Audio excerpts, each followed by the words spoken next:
अस्सलाम वालेकुम, वेलकम करता हूं आप लोगों को हमारे चैनल पाक अपडेट 24 हॉर्स पर। पंजाब हुकूमत ने लॉकडाउन मजीद 22 अप्रैल तक तोसी करने का फैसला कर लिया। अप्रैल के महीने में कोरोना वायरस खतरनाक हद तक फैलने का खदशा है। लोगों को घरों में रहने की हदायत जारी। तफसीलात के मुताबिक पंजाब कोरोना वायरस के केसेस में इजाफे के बाद माहिरीन ने तजवीज़ पेश की थी कि लॉकडाउन में मजीद इजाफा किया जाए। माहिरीन का कहना है कि अप्रैल के महीने में कोरोना वायरस के खतरनाक हद तक फैलाव का खदशा है।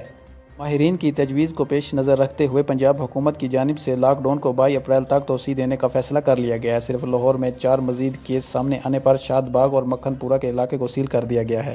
तफसीलात के मुताबिक पंजाब में कोरोना वायरस के मरीजों की तादाद 2279, सिंध में 1128, KP में 620 और बलोचिस्तान में 215, आज़ाद कश्मीर में 33 केसेस मौजूद हैं, जबकि 227 मजीद अफराद सेहतयाब हो चुके हैं। आपको बताते जाएं कि मूजी कोरोना वायरस ने इस वक्त पूरी दुनिया को अपनी लपेट में लिया हुआ है। कारोबार बंद हो चुके हैं, हालात बदतर से बदतर हो चुके हैं। गुजरते दिनों के साथ कोरोना वायरस के मरीज दिन ब दिन बढ़ रहे हैं। आखिर में दुआ करते हैं कि रब ताला हमारे मुल्क पाकिस्तान और उम्मत मुसलमान की खैर फरमाए। वीडियो को लाइक करें, चैनल को सब्सक्राइब करें और हमें सपोर्ट करें। मिलते हैं नेक्स्ट वीडियो में। अल्लाह हाफिज़।